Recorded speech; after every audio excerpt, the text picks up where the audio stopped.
पुराने समय में काफी सारे ऐसे विद्वान हुआ करते थे, अद्वैत में फिलोसॉफिकल मान्यता उनका अद्वैत था, लेकिन साधना वो कर रहे तंत्र मार्ग से महाकालिका। इसमें कोई कॉन्फ्लिक्ट नहीं है। भूत प्रेत इत्यादि लोगों को पजेस करता है, वैसे कभी कभी एक आध व्यक्ति को ऐसा होता है कि शंकर भगवान खुद पजेस कर लेते हैं। तो शिव जिसको पजेस करता है, जिसके अंदर आवेश हो जाता है शिव का, वो ही एनलाइटेंड है।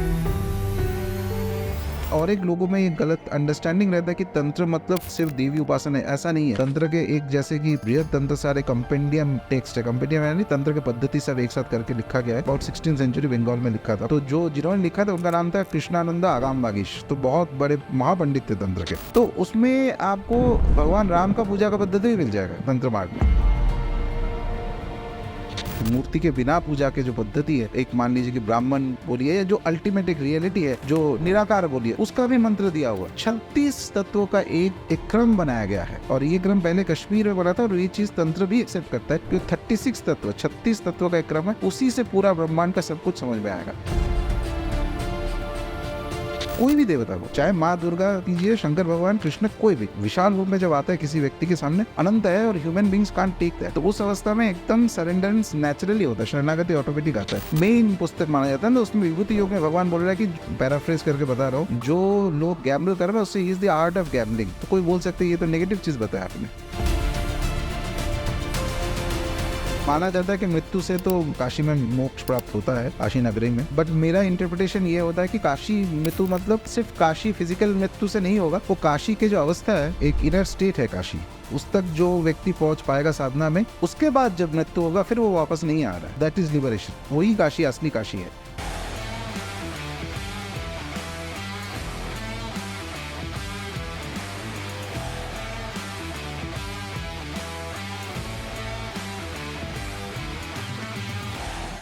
My honor to be here, and thank you very much.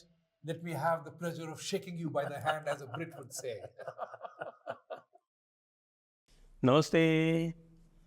The Jaipur dialogues podcast में आपका बहुत बहुत स्वागत है। और आज हम आपकी भेंट करवाने जा रहे हैं एक तंत्र उपासक, तंत्र साधक और लेखक श्री राजर्षि नंदी जी से। आपका बहुत बहुत स्वागत है राजर्षि नंदी जी जयपुर डायलॉग्स पर।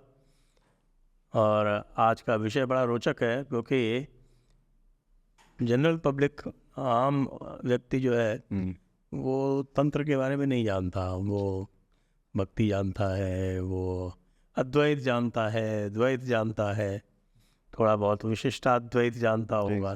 द्वैत अद्वैत तो समझता है मोटा मोटा। तो इसी को यदि तंत्र के प्लेन पर ले जाएं तो ये मुझे समझाएं कि दर्शन की दृष्टि से तंत्र कहाँ बैठता है। तो ये जो आपके वेदांतिक दर्शन जितने हैं, अद्वैत, द्वैत, विशिष्ट अद्वैत इत्यादि जो है, तो वो वेदांत के जो फिलॉसफी है उसको एक्सप्लेन करते हुए वो दर्शन चलता है। तंत्र पहला चीज़ है कि एक, जैसे कि एक पैरेलल पाथ है, वैदिक पाथ जो है उसके साथ तंत्र एक पैरेलल पाथ है।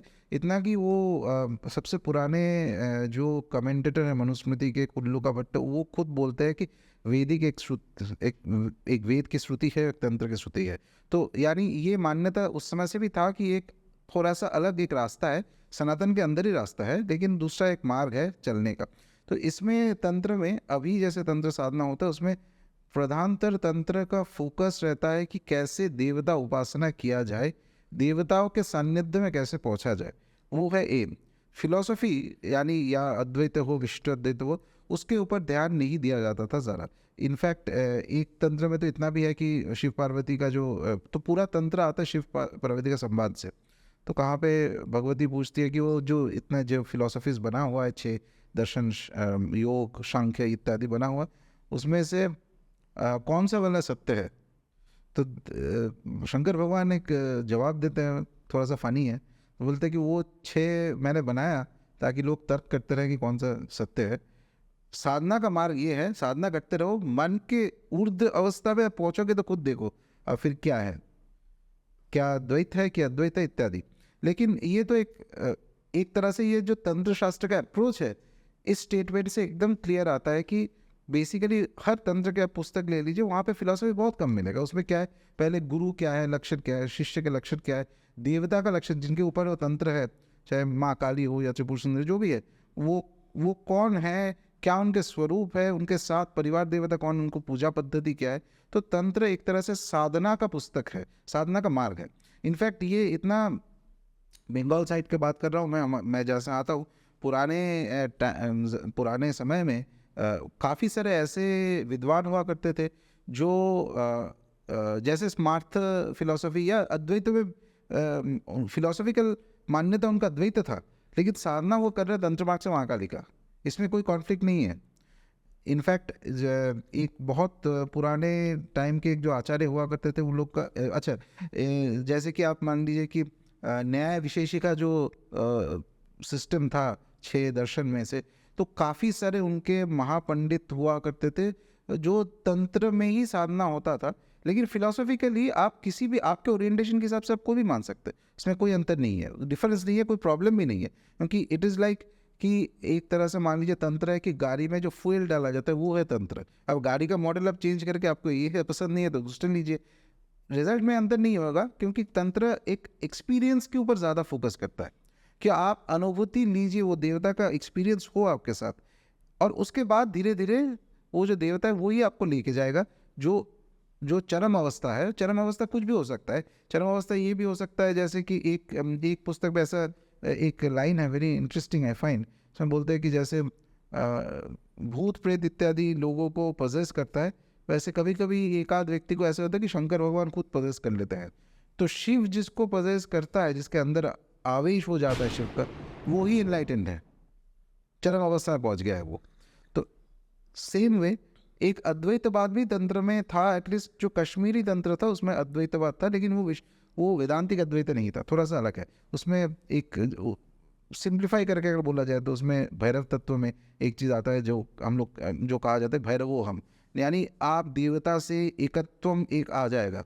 तो उस अवस्था पे आप जैसे कि आप ही देवता हो, आपके कॉन्शियसनेस देवता के साथ है, पूरा तो आप कोई बन नहीं सकता देवता, मनुष्य में उतना ताकत है नहीं, लेकिन उस चेतना जो है एक हो जाएगा देवता के साथ, और वो देवता जैसे सोचेगा, जैसे देखेगा, वो एक divinisation of the human body, वो चीज़ हो जाता है। वो कहीं ना कहीं वो भी एम है तंत्र का, वो तंत्र मार्ग में तो होता ही है, लेकिन फिक्स नहीं करते हैं वो कि यही चाहिए आपको, वो साधक के अपने टेंडेंसी के ऊपर होता है। और ज़्यादातर लोग जब देवी उपासना करते हैं तो उन लोगों में ये होता है कि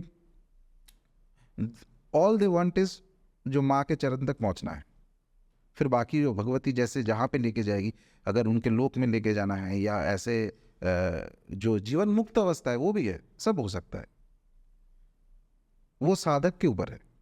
ये जो आपने बताई कि इसमें जो है वो शिव जो है आपको अनुभूति की ओर ले जाते हैं, तो मुझे ध्यान आता है गीता में भी लिखा हुआ है, इसमें जी दूसरे अध्याय का 46वां श्लोक है, यावानर्थोदपाने सर्वतः संप्लुतोदके तावान सर्वेषु वेदेषु ब्राह्मणस्य विजानतः। जिस प्रकार से प्रचुर मात्रा में जल चारों तरफ बिखरा हुआ हो और ऐसे व्यक्ति के लिए एक छोटे से तालाब का प्रयोजन है, उसी तरह से जिसने प्रत्यक्ष अनुभूति कर ली है उसी तरह से उसके लिए वेदों का प्रयोजन है, यानी वेदों का भी उसके लिए कोई प्रयोजन नहीं है जिसने प्रत्यक्ष अनुभूति कर ली है। तो क्या ये एक हम इसको तंत्र को इस तरह से देख सकते हैं? नहीं, मेरे हिसाब से ये भी थोड़ा सा, क्योंकि एक तो जब मैं कुछ एक्सप्लेन करने की कोशिश कर रहा हूँ तो ऑडियंस के हिसाब से समझना इम्पोर्टेंट है कि इसका मतलब ये नहीं कि कोई उस तरफ उस लेवल तक इजीली पहुँच पाएगा। तो वेद अतिक्रम करना उतना आसान नहीं है, वैदिक मार्ग में तो है ही नहीं, तो उसका जो सम्मान है उसका सम्मान करना ही है। उसमें एक पावर है, उसमें अपने आप का खुद शुद्धता आता है, इत्यादि आता है। बट हाँ, तंत्र में फोकस जो है सबसे वो देवता अनुभूति के ऊपर सबसे फोकस है। और ये और एक लोगों में ये गलत अंडरस्टैंडिंग रहता है कि तंत्र मतलब सिर्फ देवी उपासना है, ऐसा नहीं है। तंत्र के एक जैसे कि बृहद तंत्र सारे कंपेंडियम टेक्स्ट है, कंपेंडियम यानी तंत्र की पद्धति सब एक साथ करके लिखा गया है, अबाउट 16th सेंचुरी बंगाल में लिखा था। तो जिन्होंने लिखा था उनका नाम था कृष्णानंद आगाम वागीश, तो बहुत बड़े महापंडित थे तंत्र के। तो उसमें आपको भगवान राम का पूजा का पद्धति भी मिल जाएगा तंत्र मार्ग में, कैसे मंत्र होगा, क्या यंत्र होगा, क्या ध्यान होगा, कौन सा श्लोक होगा। अच्छा एक पर्टिकुलर उनके पूजा में एक जगह है जहाँ पे उनको ऐसे इमेजिन, जो उपासक है वो ध्यान ऐसे करेगा कि भगवान राम वो सिंहासन में बैठे हुए हैं, वहाँ पे हनुमान है, यहाँ पे कौन बैठा हुआ है इत्यादि। और रावण जो है, अच्छा रावण जो है वो साष्टांग प्रणाम कर रहा है। ये विजुअलाइजेशन करना है उस मंत्र के साथ, तब जाके उसको अनुभूति होगा। अच्छा कौन सा मंत्र में भगवान राम के साथ लक्ष्मण का मंत्र का भी प्रयोग होगा। तो ये जो डिटेल्स है, कैसे साधना में अप्रोच करना है देवताओं को, यही तंत्र का मेन विषय है। क्या ये कह सकते हैं कि सारी मूर्ति पूजा फिर एक प्रकार से एक तंत्र पद्धति ही है? जी, मूर्ति पूजा है। और ये भी है कि मूर्ति के बिना पूजा के जो पद्धति है, एक तरह से जो एक मान लीजिए कि ब्राह्मण बोलिए, या जो अल्टीमेट एक रियलिटी है, जो निराकार बोलिए, उसका भी मंत्र दिया हुआ है कि उसको भी महानिर्वाण में एक मंत्र आता है तंत्र में, जो आप अगर अच्छा उस अवस्था तक अगर पहुँचे, वो गुरु का। और सब जगह पे ये इंपॉर्टेंस है कि तंत्र में गुरु बिना तंत्र साधना मुश्किल है, असंभव ही है एक तरह से। तो गुरु तय करेगा कि किसके लिए क्या सूटेबिलिटी है। एक एग्जाम्पल यहाँ पे आता है, रामकृष्ण परमहंस तो बहुत मैं ऐसा मानता कि उनसे ऊपर काली उपासक शायद हुआ ही नहीं कभी का बात नहीं, एटलीस्ट 3-4 सेंचुरी में तो नहीं हुआ है। तो उनके जो शिष्य हुआ करते थे, 16 जन उनके, आई थिंक 12 या 16 जन उनके मोनास्टिक सन्यासी शिष्य हुआ करते थे। तो उनको प्रत्येक शिष्य को वो खुद बताते थे कि तुम कौन सा भाव से उपासना करोगे। स्वामी विवेकानंद एक दिन ऐसा एक वेरी इंटरेस्टिंग स्टोरी है, रिमेंबर। तो वो ध्यान कर रहे थे, तो उनके साथ एक महाराज तो और एक जन शिष्य, ब्रदर डिसाइपल, गुरु भाई बैठे हुए थे। तो उनका नाम था शायद काली महाराज, या अभी याद नहीं है मुझे। तो स्वामी जी का टेंडेंसी था निराकार में, तो वो निराकार में एकदम ध्यान में एकदम समाधिस्थ हो गए। और जो पास में बैठा था उनको बोला कि अच्छा एक काम करो, मेरा बस हाथ पकड़ो ऐसे करके। उनमें तो इतना पावर था कि हाथ पकड़ा तो उनका माइंड में वो एनर्जी ट्रांसमिट हो गया। रामकृष्ण परमहंस वो अपने रूम में थे, अलग ही कहीं पे। तो उनको गुरु ऐसा है, उनको तुरंत इंट्यूशन आया, वो दौड़ते हुए आए यहाँ पे और आके बोला कि इसका हाथ छोड़ो, पहले हाथ छोड़ो। और फिर स्वामी जी को उन्होंने डांटा कि तुम ये क्या कर रहे हो, तुम्हारा बात अलग है, इसका बात अलग है, तुम्हारा एनर्जी अगर इसके अंदर चला गया वो ले नहीं पाएगा। तो वो महाराज जो थे, उसका प्रभाव, वो एनर्जी का प्रभाव ऐसा हुआ, 7 दिन तक वो कोई मंदिर में जा ही नहीं पा रहे थे।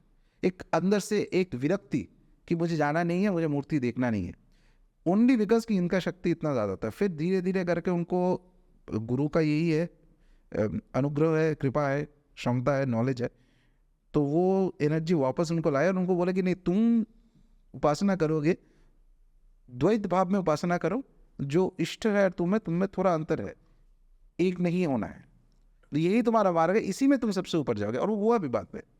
बट यही पॉइंट ये है कि हर व्यक्ति का अपना पूर्व संस्कार है, उस हिसाब से उसका शरीर मिलता है, उस हिसाब से मन है, उस हिसाब से सर्कमस्टेंसेस है, तो उसके हिसाब से जो सूटेबल है वो करना है। ऐसा नहीं, मेरे ये भी मानना है कि बहुत लोग बोलते हैं कि अद्वैती जो है, अद्वैत ही सबसे चरम फिलॉसफी, ऐसा नहीं है। वो जितना फिलॉसफी, वेदांतिक जितना फिलॉसफी दिया गया दर्शन के अंदर जितना है, each of them are very correct. वो उपासक के ऊपर है किसके लिए कौन सा सूटेबल है।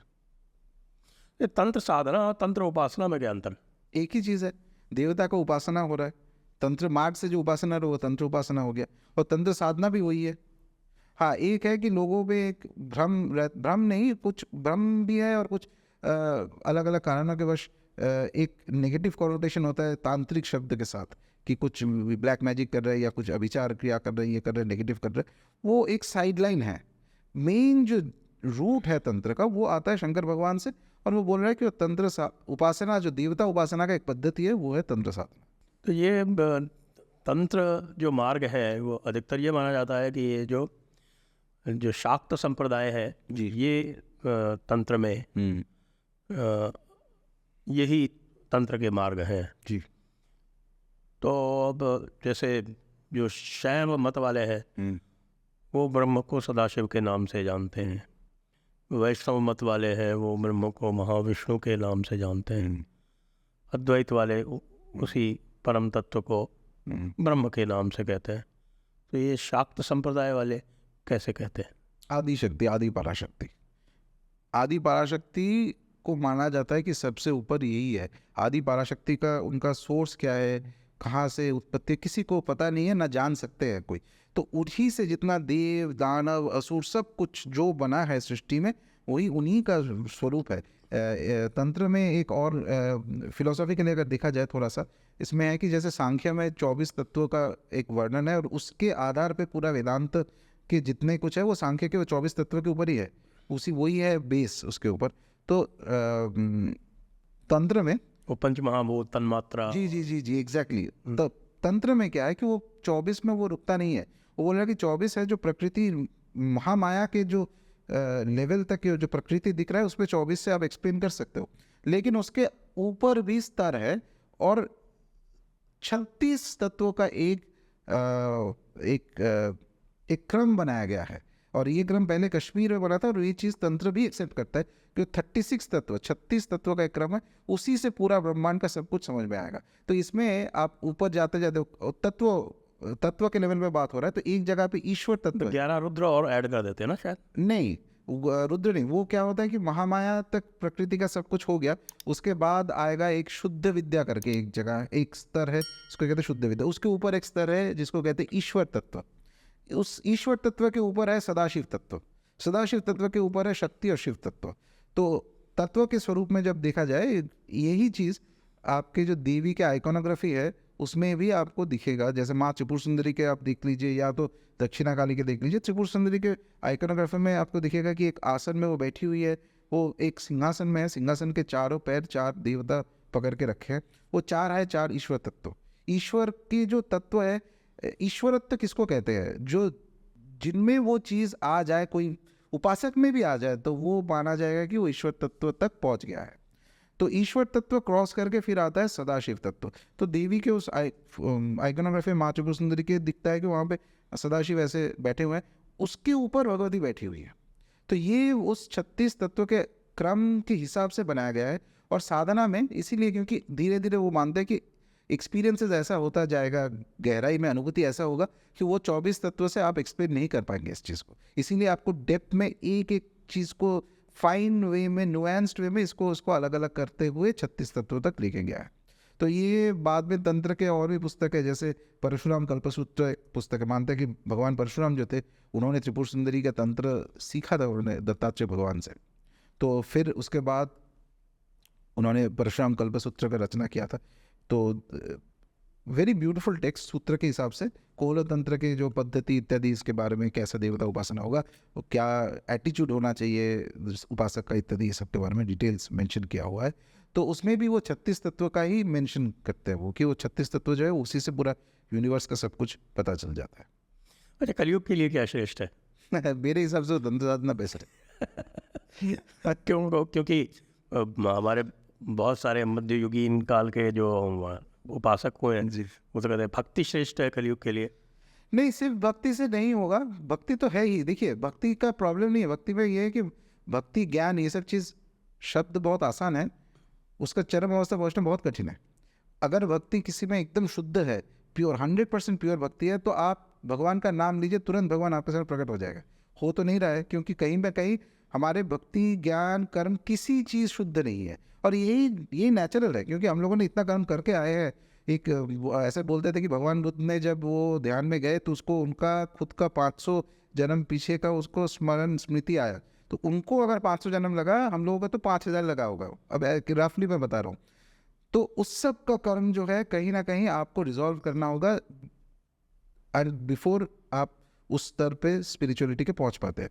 तो इसीलिए ना भक्ति प्योर है ना ज्ञान प्योर है। इसको प्योर करने के लिए ही साधना करना है। भक्ति तो है ही, बिना भक्ति के कोई साधना नहीं हो सकता है। देवी का भी भक्ति, इनफैक्ट रामकृष्ण इतने बड़े भक्त है, वो तो मैंने उनके जो कथामृत में जो डिस्क्रिप्शन है वो तो एक डिवोट एकदम, और चरम अवस्था में जब कोई व्यक्ति जाता है वो भक्ति ही रहता है, ना ज्ञान। आपको वो सामने जब देवता आते हैं ना उस चरम उस प्रकांड स्वरूप में, अब गीता में भी देख लीजिए, कर्म पहले है, ज्ञान है, सांख्य योग है, इत्यादि है, उसके बाद भगवान का विश्वरूप दर्शन होता है कृष्ण अर्जुन का जब होता है तो वो तो ही इज बिविल्डर्ड, उसको समझ में नहीं आ रहा ये कौन है।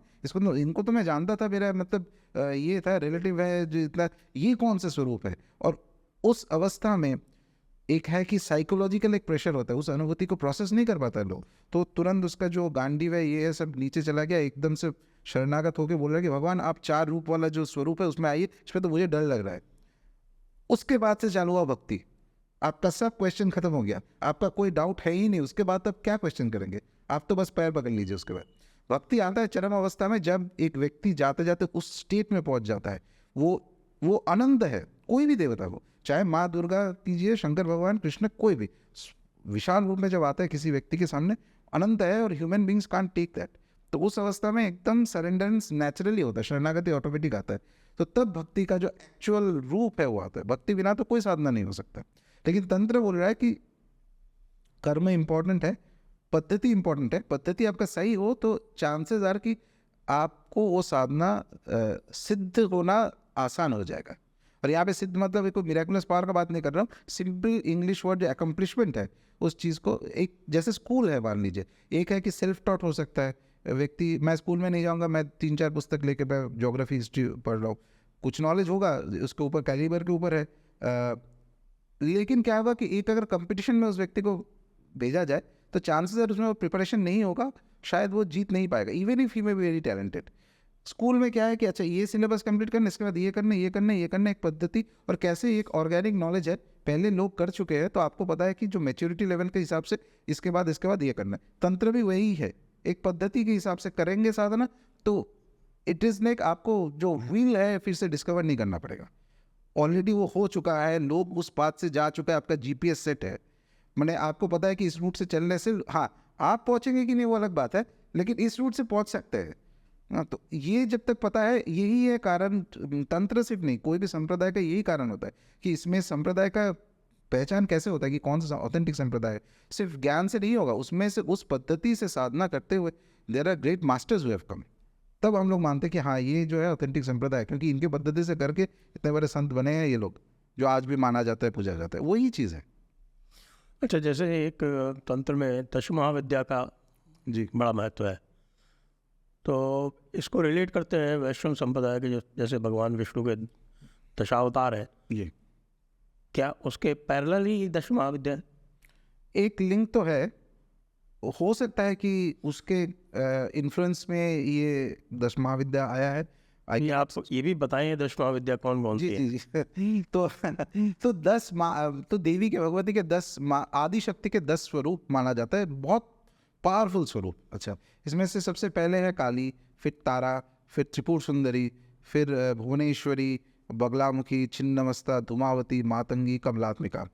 तो ये है माँ के 10 स्वरूप। तो ऐसा माना जाए कि जो आदि पराशक्ति है, आदि पराशक्ति एक मान लीजिए कि एक एनालॉजी के, एक मेटाफर के तौर पे मैं बता रहा हूँ, एक रूम मान लीजिए, वो रूम में 10 दरवाजे हैं, तो एक एक दरवाज़ा एक एक महाविद्या है। तो आप एंट्री कैसे करेंगे? डायरेक्ट पराशक्ति, आप कोई हेलीकॉप्टर से ऊपर से नहीं आ पाएगा, उतना किसी का यही नहीं है, कैपेसिटी है नहीं। तो एक ना एक महाविद्या को पकड़ के उनके साधना में जब गहराई तक कोई पहुँचेगा तो उसको वो पराशक्ति का अनुभूति होगा। तो इसीलिए ये 10 का बड़ा, और इनको महाविद्या इसीलिए कहा जाता है क्योंकि सिंपल इसमें कि ग्रेट नॉलेज, माने ये नॉर्मल विद्या नहीं है जो पुस्तक, वेद, वेदांत, वेदांग जो भी है पढ़ के एक लेवल तक नॉलेज आएगा। और इसके बाद जो आएगा उसको कहते हैं महाप्रज्ञा, वो एक एनलाइटनमेंट, जैसे कि आपके ब्रेन में देयर इज सम, एक आपका पूरा दृष्टि ही बदल जाएगा उस चीज़ को, और वो अनुभूति से ही आता है, वो ऐसे नहीं आएगा। वो जो है जिसको हम जैसे ब्राह्मण कहते हैं, मान लीजिए आप वेदांतिक टर्म में अगर समझाया जाए, जो ब्राह्मण है, ब्राह्मण का अनुभूति ऐसे आसान से नहीं आता है लोगों को, साधना करते हुए कहीं ना कहीं माइंड और बॉडी में एक परिवर्तन होगा, क्योंकि नॉर्मल कोर्स में आपका माइंड ले ही नहीं पाएगा उस चीज़ को। तो जैसे उन लोगों का पद्धति है वेदांत में, सिमिलरली तंत्र में भी ये महाविद्याओं के पास पहुंचने के लिए जो एक एक महाविद्या के साथ जुड़ा हुआ मंत्र है, उनके तंत्र है, उनके सिस्टम, जैसे महात्रिपुर सुंदरी के आप जो पद्धति है उसको श्री विद्या कहते हैं, साउथ में बहुत पॉपुलर है, नॉर्थ में भी है। माँ काली के जो है उसके काली कुल में हम लोग करते हैं। ताराक्रम था एक समय पे माँ तारा का, अभी कम हो गया है, लेकिन एक डिटेल्ड पाथ है, उस पाथ फॉलो करते करते लोग जब अंदर गहराई में पहुंचेंगे तो उसको वो अनुभूति होगा पराशक्ति का। जो ये अलग अलग विधाएं हैं, जी इसी में एक तंत्र के बारे में और विशेषकर तांत्रिकों के बारे में लोगों की बड़ी गलत अवधारणाएं हैं। जी। और विशेष करके तंत्र के कुछ मार्ग जैसे अघोर मार्ग इत्यादि, इसको लेके लोग जो है वो उसको अच्छा नहीं समझते। इनके बारे में कुछ प्रचलित धारणाएं हैं कि साहब ये विष्ठा का भी सेवन कर लेते हैं, और ये पंचमकार यानी मांस, मदिरा, मत्स्य, मुद्रा, मैथुन, ये सब जो है, और ये बिल्कुल विकृत रूप में ये लोग करते हैं। तो एक प्रकार से ये सब जो है ये भोगी हो गए हैं। तो हमारी परंपराओं में भोग को अच्छा नहीं मानते। तो इसलिए जो है तो धारणा आती है कि साहब कि ये तांत्रिक लोग जो है ये बड़े कुछ विचित्र टाइप के होते हैं। ये क्या है? तो पहले तो नेचुरली मैं इससे मैंने ये कैरेक्टराइजेशन से मैं सहमत नहीं हूँ, लेकिन लोगों में ये धारणा तो है ना, जी जी धारणा है। तो उसका कारण ये है, साफ तो करना पड़ेगा। हाँ सही बात है एकदम। तो धारणा इसलिए है क्योंकि एक वैदिक क्रम में जो साधना तो उसमें शुद्धता इत्यादि का एक और कुछ चीज़ें बाय डिफ़ॉल्ट माना जाता है, जैसे ब्रह्मचर्य इत्यादि का बहुत इंपॉर्टेंस है वैदिक क्रम में साधना का। तो तंत्र मार्ग में जब साधना होता है, मनुस्मृति में तो साफ साफ आया है ना, द्वितीय क्षमादम होस्तेयम शौचम इंद्रिय निग्रह, जी जी, धीर विद्या सत्यम अक्रोधम दशकम धर्म लक्षणम। तो शौच का तो बहुत महत्व है इसमें। जी एकदम। तो यहाँ पे शौच और क्लीन, शौच का नॉर्मल कोर्स में बात तो ज़रूर है, तंत्र मार्ग में भी है, लेकिन तंत्र ये चीज़ बोल रहे हैं फिलोसॉफिकली जो पंचतत्व का जिसका आपने ये क्या मेंशन किया, पंचतत्व का पंचमकार, उसी को पंचतत्व कहते हैं।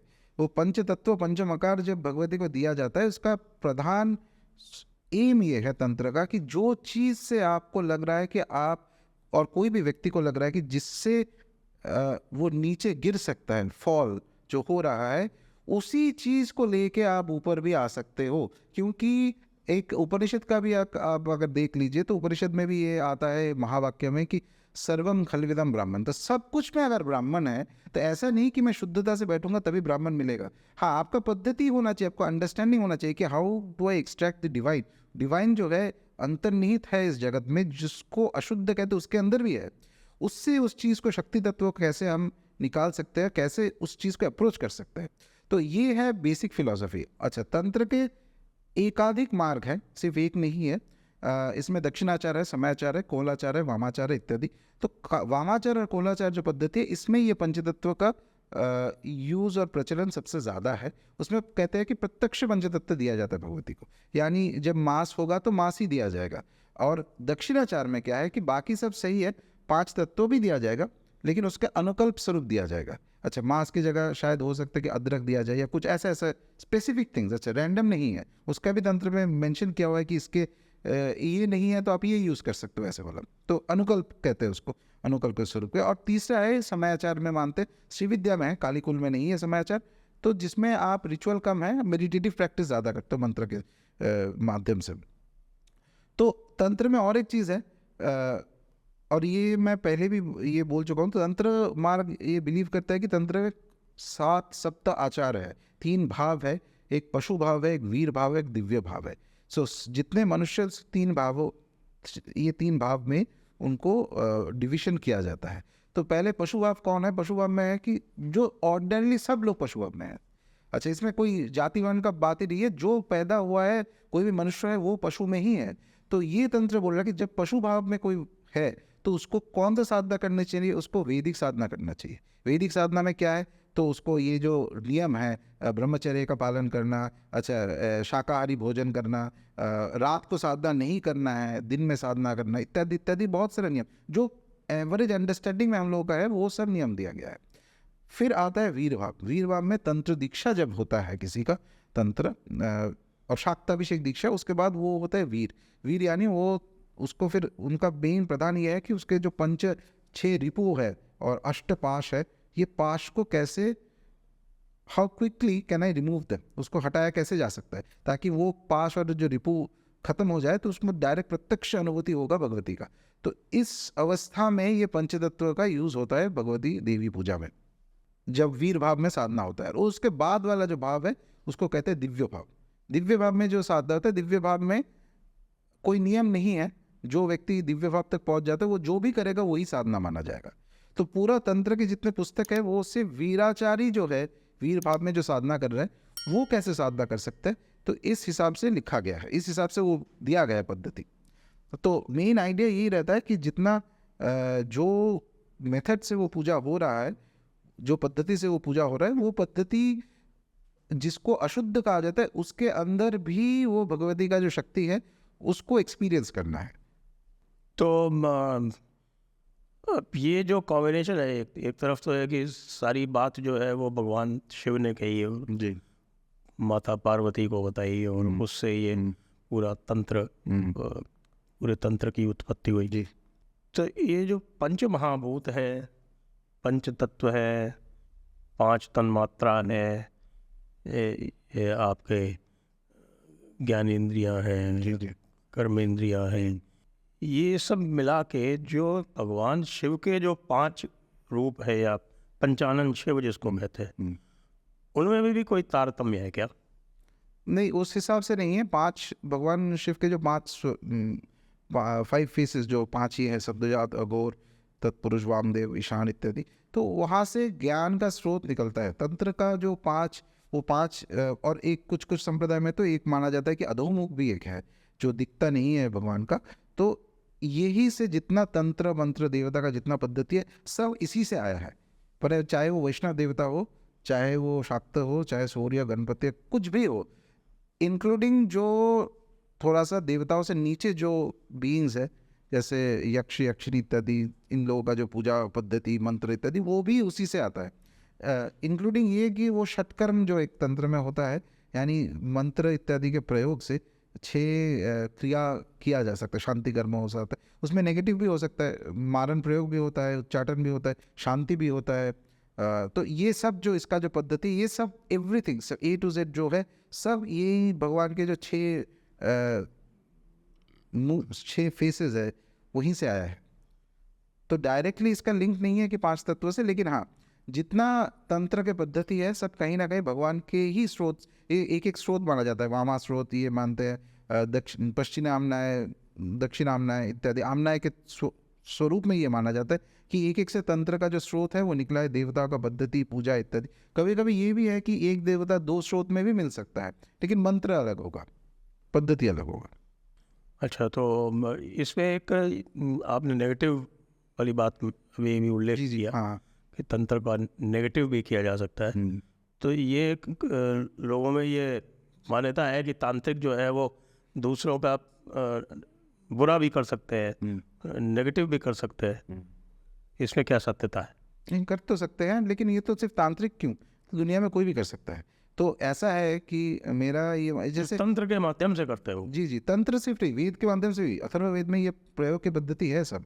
तो कहीं तंत्र और अथर्ववेद में एक लिंक है। तो माना जाता है कि जो अथर्ववेद में जो पद्धति है, कुछ तो ये तंत्र में भी उसको यूज़ किया गया है, कुछ अलग अलग एंगल से, लेकिन बेसिक कहीं ना बेस वहाँ से कहीं आया है। तो तंत्र ये कह रहा है कि कोई भी चीज़ आपको करना है, वो उसका पद्धति वो बता देगा कि कैसे वो सिद्ध हो जाएगा, कैसे वो सक्सीड करेगा, लेकिन उसका मॉरल आइडिया, करना है नहीं है, एथिक्स, ये आपका अपना है।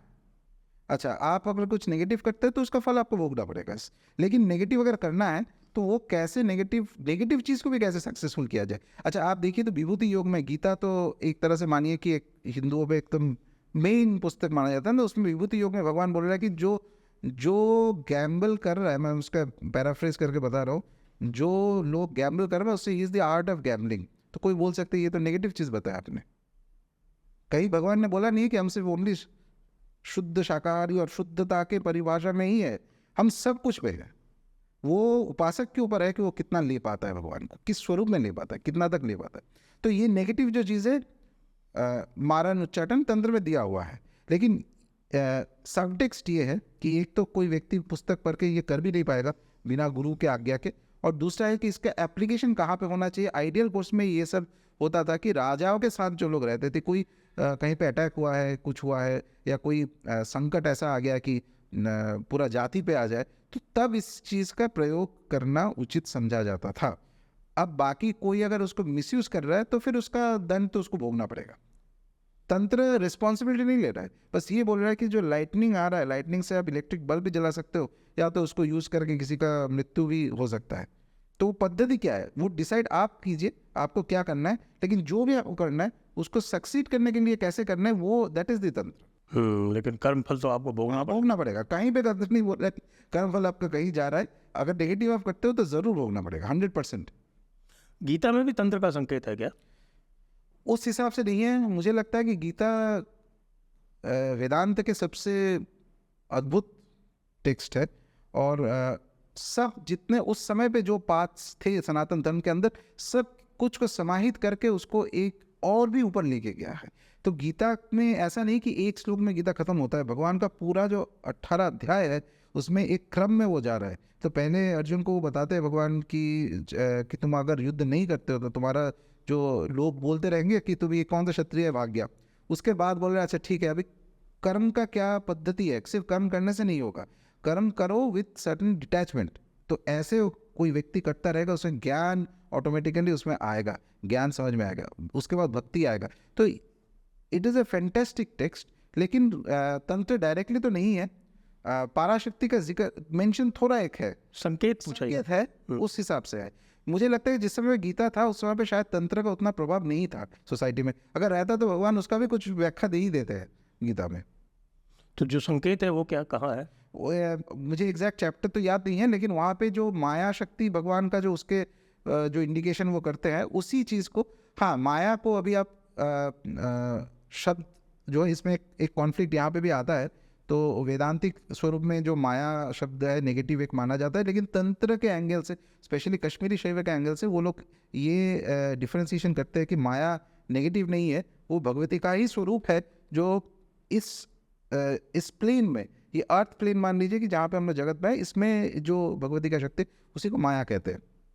लेकिन वहाँ पे और दूसरा और एक जगह है, मुझे एक श्लोक मुझे ध्यान आता है, ईश्वर सर्वभूतानि हृद्देशे अर्जुन तिष्ठति ब्राह्मयनि सर्वभूतानि यंत्ररूढ़ानि मायया। हाँ ये तो है ही, और एक जगह पे वो विश्व, ये यहाँ माया का स्पष्ट उल्लेख आया है। हाँ माया का स्पष्ट उल्लेख है। एक जगह पे भगवान योनि का भी बात कर रहा है कि योनि वो ही है योनि जहाँ से सब कुछ पैदा हुआ है, सब कुछ का जो सृष्टि में है सब कुछ वहीं से है। तो खुद ही गीता के एक थोड़ा सा संकेतिक अगर माना जाए तो लिटिल बिट यही है। मुझे नहीं लगता कि इससे डिटेल ज़्यादा है, क्योंकि ये वेदांत का पुस्तक है, तंत्र तो अपना जी। तो अब थोड़ा सा और इसके जो अगर हम डिटेलिंग करें जी, तो ये जो 10 महाविद्याओं के अलग अलग स्वरूप हैं, आपने जो है इसके दक्षिणाचार के बारे में भी बात की, आपने इसके वामाचार के बारे में भी बात की। तो जो कौन से मुख्य संप्रदाय हैं जो वामाचार करते हैं और कौन से मुख्य संप्रदाय हैं जो दक्षिणाचार करते हैं? दक्षिणाचार में तो सबसे ज़्यादा त्रिपुर सुंदरी का ही पूजा होता है, श्री विद्या का पूजा दक्षिण भारत में बहुत होता है, पूरा इंडिया में भी होता है, दक्षिण भारत में तो ज़्यादातर होता है। वो दक्षिणाचार पद्धति से ही करते हैं पूजा, या समयाचार में क्या है कि उसमें मेडिटेशन ज़्यादा होता है। तो दक्षिणाचार में सब कुछ पद्धति एक ही है। श्री विद्या का जो श्री यंत्र का है उसका पूजा अर्चन इत्यादि विधि विधान से होगा। बस ये है कि जो तत्व है वो अनुकल्प स्वरूप में यूज़ किया जाएगा, उसमें प्रत्यक्ष तत्व नहीं यूज़ किया जाएगा। और जैसे आपने बताया जो पंचमकार के संकेतिक उस रूप में ही यूज़ होगा उसका। तो देवी का अर्घ स्थापन इत्यादि जो होता है उसमें कुछ डिफरेंशिएशन है। जो एक्चुअल मटेरियल है वो सब उसमें वेजिटेरियन मटेरियल रहेगा और सात्विक चीज़ होगा, उसमें कुछ और चीज़ यूज़ नहीं होगा, बाकी मंत्र पद्धति सब एक है। और वामाचार या कोलाचार जो है, वामाचार कोलाचार में भी थोड़ा अंतर है। ये दो टेक्निक जैसे ये आपके तारा देवी जी की जो पद्धति है जी, वो काफ़ी वामाचारी है संभवतः। हाँ, और उसमें जो है वो काफ़ी लोग उसको बड़ा अजीब सा महसूस करते हैं कि साहब ये किस तरह की पद्धतियाँ हैं, जी उसमें मांस है, मदिरा है और कुछ भी है क्या जी। तो वो हर रोज़ भोग में भी दिया जाता है तारापीठ में, हर रोज़ एवरी डे मांस भी दिया जाता है, मदिरा भी दिया जाता है। तो उस पद्धति जो कोलाचार वामाचार है, वामाचार में ये 5 तत्वों को भगवती को दिया जाता है, लेकिन उसको ऐसे नहीं, उसको मंत्र वगैरह पूरा शुद्धि करके और पूजा करके, और उसमें कुछ प्रोसेसेस भी है, जैसे मांस जब दिया जाएगा, मांस पकाया जाएगा, उसको कुक करके दिया जाएगा, उसमें लहसुन प्याज नहीं यूज़ होगा, तो वो लोग वैसे बनाते हैं। अच्छा। हाँ, स्ट्रिक्ट एकदम, लहसुन प्याज कभी यूज़ नहीं होगा।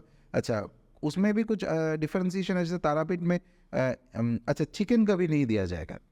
अच्छा, लेकिन मांस मतलब सिर्फ बलि होके जो जिसको ये छाक बलि होगा, छाक बलि का ही मांस दिया जाएगा भगवती को। अच्छा, दूसरा बात है eggs can not be used, Tarapith की जो पद्धति है उसमें। और मदिरा को डायरेक्टली खरीद के, एक्चुअल पद्धति में डायरेक्टली खरीद के नहीं दिया जाता है, उसको शुद्धिकरण किया जाता है, उसमें शाप है, शाप को हटाया जाता है, फिर मंत्र से उसको अमृत बनाया जाता है, फिर उसको कारण कहते हैं, फिर वो भगवती को दिया जाता है। तो इसमें और एक चीज़ है कि तारा देवी जैसे, हाँ, हमारे महाविद्या तारा हिंदुओं में जो तारा है, बौद्ध तारा से थोड़ा अंतर है, अलग है। बौद्ध हमारे तारा जो पूजा जाते हैं वो स्मशान की देवी है। तो स्मशान में जब भी देवता प्रवेश करता है, चाहे वो शंकर भगवान भी हो, शंकर भगवान जब भैरव स्वरूप हो जाता है, स्मशान में आता है तो भैरव स्वरूप हो जाता है बाबा का, तो उसमें ये पंचतत्व प्रत्यक्ष यूज होता ही है। स्मशान के देवता आप कर सकते हो बिना पंचतत्व के, लेकिन उसमें सिद्धि प्राप्त नहीं होगा और टाइम बहुत ज़्यादा लगेगा। और जो भी ये काली का स्वरूप है, तारा के स्वरूप है, त्रिपुर सुंदरी का भी पूजा होता है पंचतत्व से, कामाख्या में तो होता ही है इत्यादि। तो ये सब इम्पोर्टेंट ये है कि ये भी शास्त्र के हिसाब से होता है। अच्छा, एकदम रैंडम नहीं है ये, कैसा होगा, कौन सा मंत्र से उसको जो भोग है कैसे बनाया जाएगा, कारण को कैसे शुद्धि किया जाएगा, सब मंत्र के पद्धति से ही होगा, और उसके बाद वो भगवती को दिया जाएगा 5। तो एक तरह से वो, जैसे मैं बता रहा था 7 आचार है, तो सप्त आचार तंत्र में बहुत इंपॉर्टेंट, सबसे पहले वैदिक आचार है, उसके बाद वैष्णव आचार, उसके बाद शैव आचार, उसके बाद दक्षिणाचार। दक्षिणाचार जो शक्ति उपासना होगा, लेकिन वो होगा सात्विक तरीके से। उसके बाद वामाचार आ जाएगा। वामाचार में जैसे कि दक्षिणाचार मान लीजिए कि क्लॉकवाइज रोटेशन हो रहा है, शक्ति के चारों ओर प्रदक्षिणा हो रहा है, और वामाचार हो गया कि एंटी क्लॉकवाइज। मैंने आपको दिन में भी समझना है भगवती को, रात को भी समझना है, जो शुद्धता है उससे भी आपको सिद्धि प्राप्त करना है, जिसको आप अशुद्ध सोचते हो उससे भी करना है। एक तरह से ऐसा होना चाहिए कि जो मंत्र है, जो देवी है भगवती, सब अवस्था में आपको देखना है कि ये वहाँ पे भी है, जिसको हम लोग नेगेटिव तरीके से सोच रहे हैं कि ये नेगेटिव है, नॉर्मल रिलीजन में वो नेगेटिव सोचा जाता है, उसके अंदर भी देवता है, उसके अंदर भी उनका शक्ति है। और उसके बाद वामाचार के बाद आता है सिद्धांतचार। सिद्धांतचार अर्थात जब दोनों ही आपको समझ में आ गया, तो ये करेक्ट सिद्धांत आप में वो नॉलेज आ गया है कि क्या सत्य है और क्या असत्य है, वो अवस्था को सिद्धांतचार कहते हैं। उसके ऊपर हो गया कौलाचार। कौलाचार ऑलमोस्ट लाइक जिसको सेल्फ रियलाइजेशन वेदांत के भाषा में कहा जाता है, उसी अवस्था में पहुंच गए आप, और देवता में ऑलमोस्ट अंतर है ही नहीं, तो वो बन गया दिव्य। ये है दी क्रम, एक्चुअल जो तंत्र साधना का क्रम है। तो वामाचार इसलिए आता है कि तंत्र बोल रहा है कि सिर्फ दक्षिणाचार से नहीं होगा। आपको एक एग्जाम्पल मुझे याद आ रहा है, एक कहीं पे मैं पढ़ा था, ये एक बौद्ध मॉन्क्स जो लामा होते हैं ना, वो बहुत कठिन तपस्या करते हैं जो हम लोग नहीं कर पाते। वो कभी कभी 3 महीना, 3 साल, कभी 13 साल एक गुफा में जाके अपने आप को बंद करके वो देवता का अपना साधना की जा रहा है। हफ्ते में कोई आके खाना बस दे के जा रहा है, और शक्ल भी नहीं देखेगा। इतना पावरफुल साधना होता है, वो हम लोग नहीं कर पाएंगे। वो हम लोग तो पागल ही हो जाएंगे शायद, अगर एक रिमोट कुछ गुफा में, तिब्बत में वहाँ करते थे ये लोग, अभी भी करते हैं शायद। तो ऐसे एक लामा 3 महीना कोई देवता का साधना किया, लेकिन साधना जो एक रिमोट मोनास्टरी में, यानी वहाँ पे गुफा में नहीं, मतलब एक मोनास्टरी बना हुआ है जो उनको रूम दिया गया, उस पर साधना करते हुए, और 3 महीने के बाद वो अवस्था का अद्भुत से रियलाइजेशन हुआ, ब्यूटीफुल अवस्था। तो वो अपने गुरु के पास आए और प्रणाम किया गुरु को। गुरु भी कुछ, सब भी उनको मतलब प्रेज भी कर रहा है कि इतना आपने साधना किया, और वो ऑरा में रिफ्लेक्ट भी होता है कि साधना कोई भी आप करेंगे ना, तो आप पूरा फेस में इसमें उसका रिफ्लेक्शन आएगा उसको ऑरा में। तो फिर गुरु ने, वो बहुत खुश हुआ, तो गुरु ने बोले तुम्हें और एक साधना करना है। बोले क्या साधना करना है? अच्छा, वो पीछे वाले पहाड़ में उसमें एक गुफा है, उस गुफा में जाके अब यही साधना करना। तो वो गुफा के अंदर गए तो देख रहा है कि गुफा में एक तो स्पाइडर्स है, उसके बाद सांप आ रहा है, उसके बाद रात को कोई शेर आ रहा है, उसके बाद कुछ अजीब व गरीब सब इंसेक्ट्स एंड ऑल दैट। तो क्या हुआ है, 2 दिन के अंदर उसका डर लग गया। इतना डर लगा कि वो जितना भी उसका जो रियलाइजेशन हुआ था, वो एक डर, एक नेगेटिव इमोशन है, नेगेटिव इमोशन आया तो वो पूरा निकल गया, वो दौड़ के गुरु के पास आया। तो देन वो गुरु जी उनको बोल रहा है कि नहीं, जब तक ये नहीं कंप्लीट होगा, वही अवस्था, वही एंड रिजल्ट चाहिए इस अवस्था में बैठ के, तब आपका साधना कंप्लीट नहीं हुआ है। ऐसा नहीं कि दुनिया में सिर्फ अच्छा ही चीज़ होगा, बुरा भी होगा, उसको भी फेस करने का स्थिरता, धैर्य, उसमें भी जो दिव्यता है वो भी समझना पड़ेगा। उसके बाद उस अंडरस्टैंडिंग से जो काम करेगा वो है, दैट इज अ सिद्ध पुरुष। तो यही फिलॉसफी तंत्र में भी यूज हो रहा है कि दक्षिणाचार तक आप करेंगे जो आपका पद्धति है, उसके बाद आप वामाचार में जाएंगे, और वो गुरु ही तय करेगा कब वामाचार में जाना है, कब इसमें कोलाचार में कब एंट्री होता है। तो ये जो नेगेटिव इमोशंस की या जो नेगेटिव पर्सनालिटीज़ की बात करते हैं, जैसे आपने षडारी की बात की, षड रिपु, षड रिपु और अष्ट क्या बताया, अष्टपाश। अष्टपाश।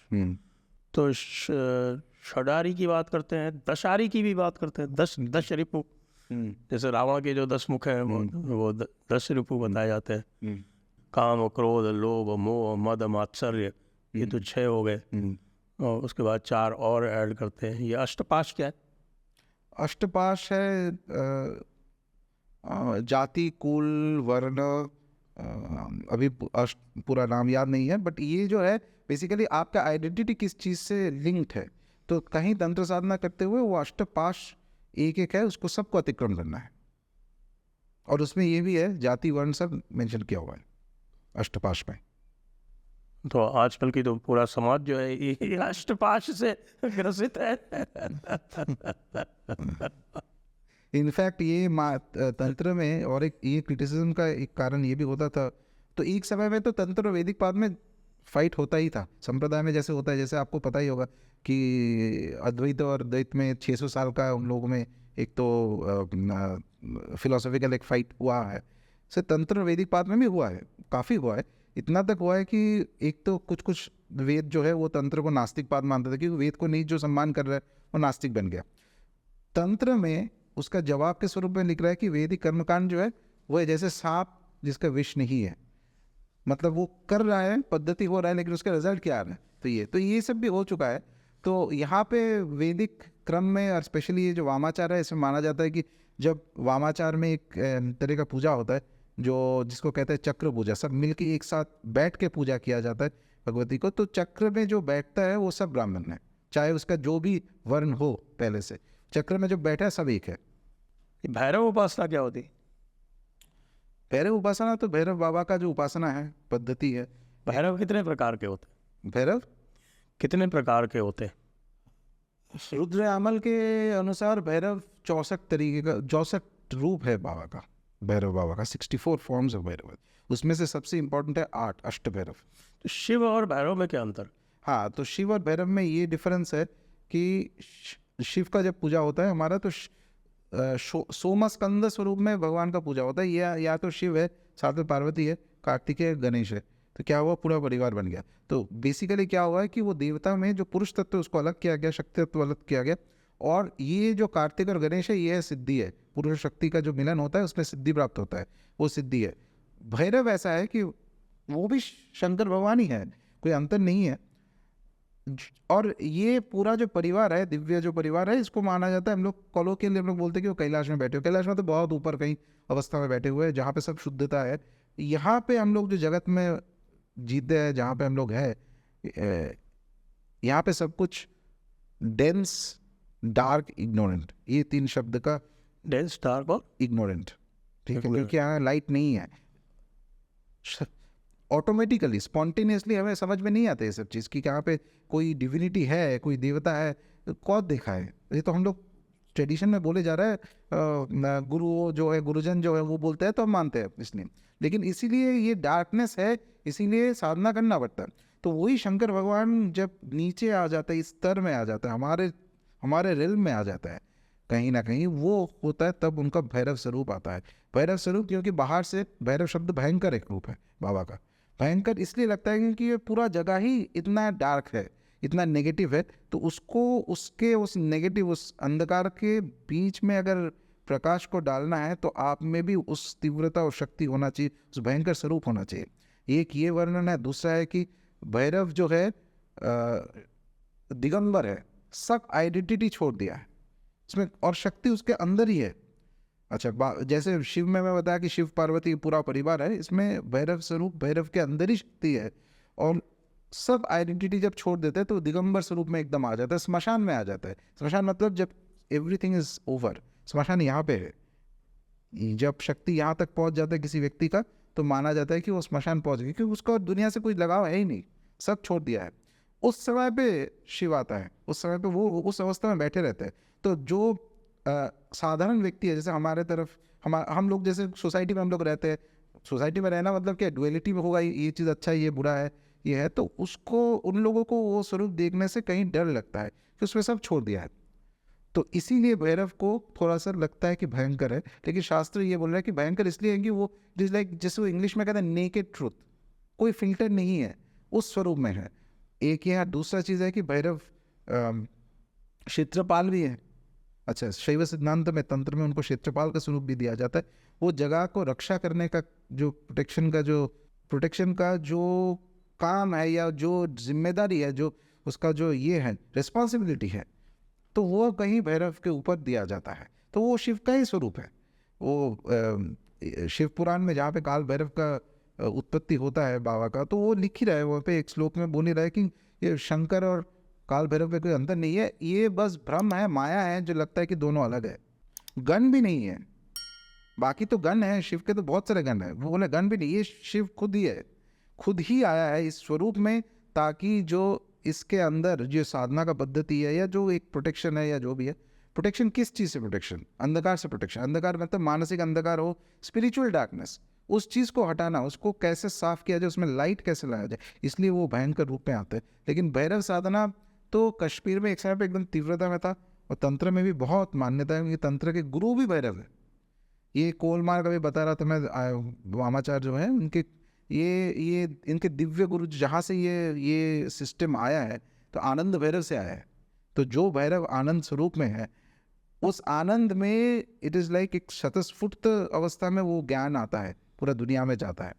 तो इसीलिए वो तंत्र के गुरु भी है, उन्हीं को पता है। और पूरा तंत्र में यही होता है कि भैरव और भैरवी बैठा हुआ है। शिव पार्वती का ही एक स्वरूप है जो यहाँ पे है, इस अवस्था में। कैलाश में नहीं बैठे, वो यहाँ पे आ गए हैं, वहाँ पे काशी में बैठे हुए, काशी में है, सब जगह पे है।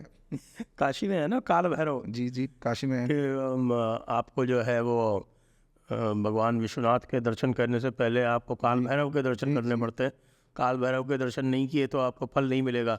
हाँ, तो एक तरह से वो प्रिपेयर करते हैं कि काशी जो आध्यात्मिक काशी है, सिर्फ नगरी का बात नहीं कर रहा हूँ, एक काशी की ट्रेन पकड़ के, फ्लाइट पकड़ के चले गए, एक काशी जहाँ पे एक एकदम से इल्यूमिन्ड अवस्था, मतलब वो वर्णन के अतीत है, एक अवस्था है। लेकिन वहाँ जाने के लिए जो शुद्धता है, कौन जा पाएगा नहीं पाएगा, ये ही काल भैरव करता है। वो वही बाबा का कृपा है कि उनको पता है कि कौन जा सकता है, कौन किस में शुद्धता है।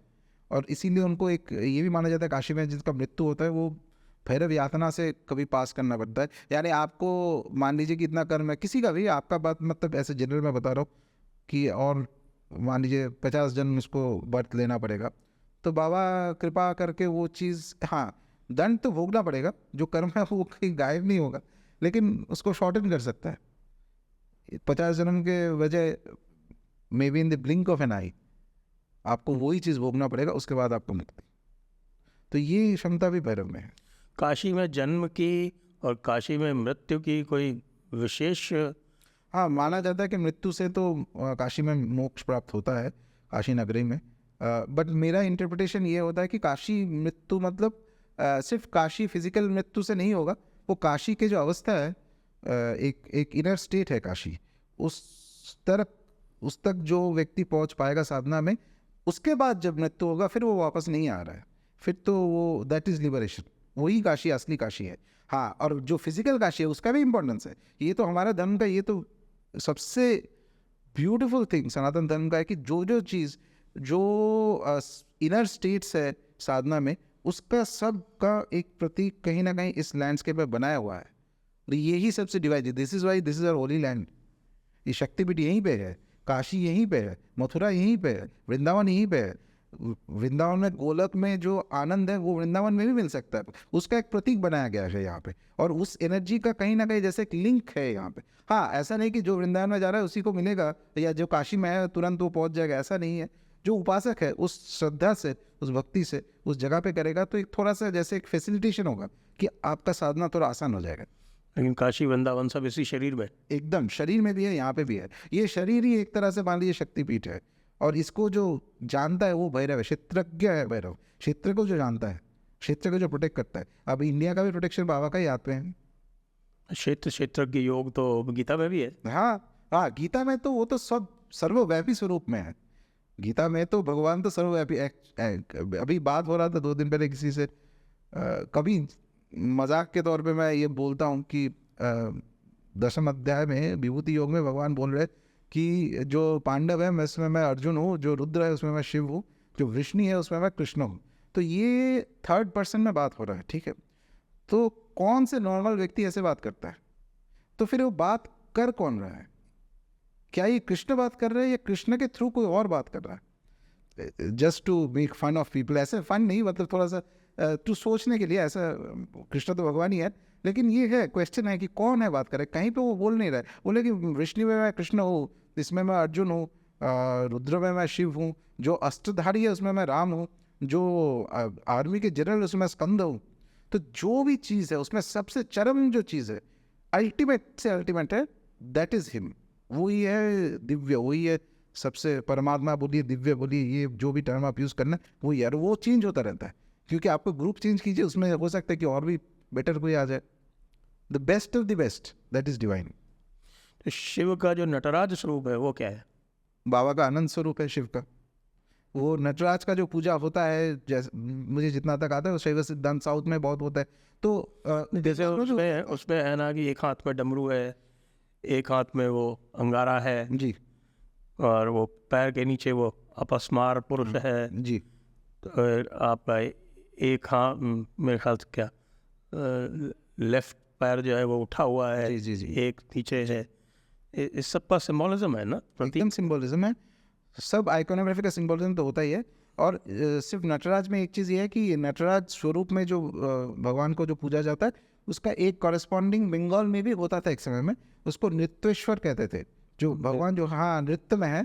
और वो एक कहीं तो मैं देखा था, अभी एग्जैक्ट याद नहीं है, एक शायद दक्षिण भारत के जो एक एम्पायर, एक राजा जो बंगाल तक पहुंच गए थे, वो हाँ, चोल राजा। हाँ उनकी, तो उन्होंने बंगाल से एक वो नृत्येश्वर का मूर्ति विग्रह लेके आए थे, और दक्षिण भारत में कहीं पे अभी भी है, उनका पूजा होता है इत्यादि होते हैं। तो उसमें सबसे इंटरेस्टिंग चीज़ है कि मुझे जो ये लगता है थोड़ा सा नटराज से थोड़ा अंतर है। वहाँ पे भगवान शंकर का 10 हाथ दिखाया जाता है। अच्छा, पार्वती है, गणपति है, स्कंद है, सब नाच रहा है। आनंद इतना है कि सब नाच रहे हैं। तो एक वो चीज़ है।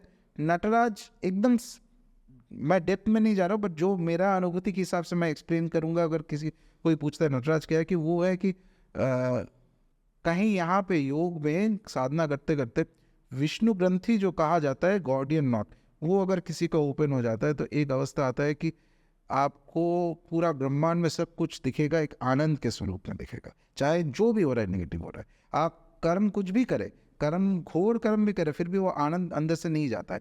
और वो अवस्था जब होता है, कहीं ना कहीं इस चीज़ का स्पिरिचुअल रिफ्लेक्शन है नटराज। ये मेरा इंटरप्रिटेशन है, मैं ये नहीं बोल रहा हूँ शास्त्र से वो या ना हो। और डमरू क्रिएशन का स्वरूप है, सब कुछ है, और अंगारा डिस्ट्रक्शन का स्वरूप है। वहीं से बन रहा है, पूरा ब्रह्मांड वहीं से बन रहा है, और वो आनंद से बन रहा है। ये भी इम्पोर्टेंट है, वो बन भी हो रहा है और समाहित भी उसी में। समावित भी हो रहा है। लेकिन ये जो है सच्चिदानंद जो है, इसमें आनंद जो शब्द है ये बहुत इंपॉर्टेंट है। कहीं ना कहीं दैट इज द ग्लू, पूरा क्रिएशन का कॉज यही है। आनंद अगर नहीं रहता है तो कोई मतलब नहीं है किसी चीज़ का। कोई भी साधना कीजिए, कितना ये कीजिए, देर, और वो ऐसा नॉर्मल वाला हैप्पीनेस नहीं है, डिज़ायर वाला हैप्पीनेस नहीं है, जो अभी खुश हुआ कल दुखी हो गया, नहीं।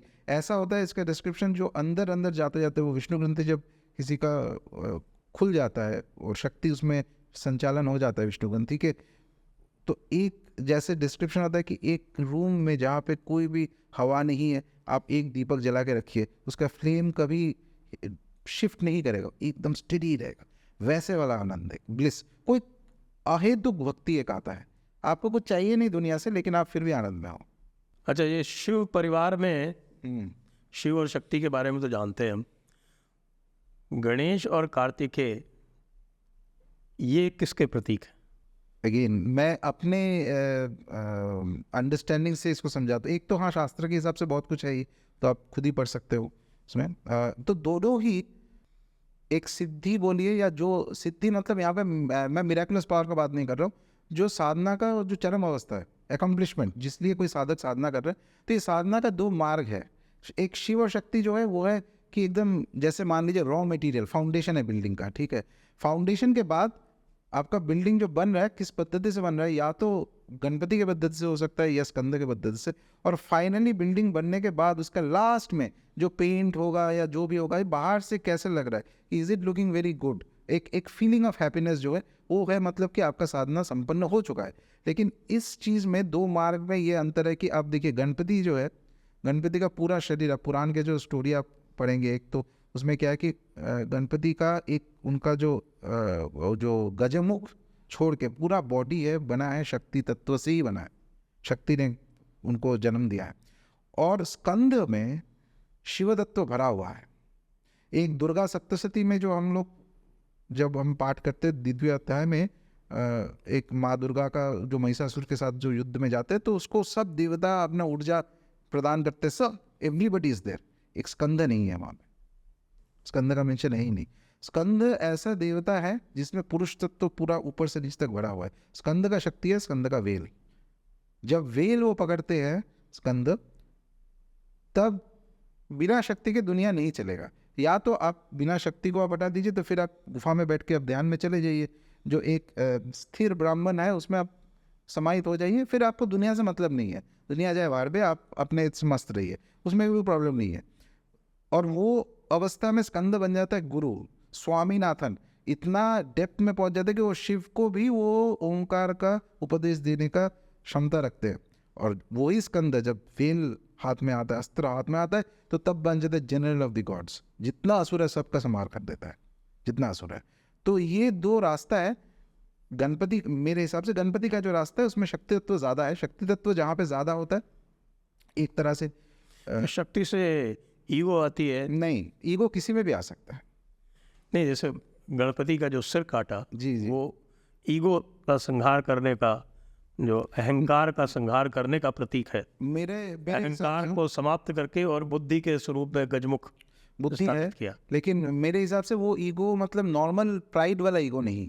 जी, वो गणपति को क्या, गणपति का जो सर सर हटा के जो दिया गया है, उसका यही अर्थ है, स्पिरिचुअल तात्पर्य यही है कि जो नॉर्मल आपका जो माइंड है, इससे आप ब्रह्मांड के जो रैशनल जगत है उसके ऊपर वाले जो अधिभौतिक जगत, आध्यात्मिक जगत है, वो आप समझ ही नहीं पाएंगे। उसके लिए आपको माइंड को पूरा बदलना पड़ेगा।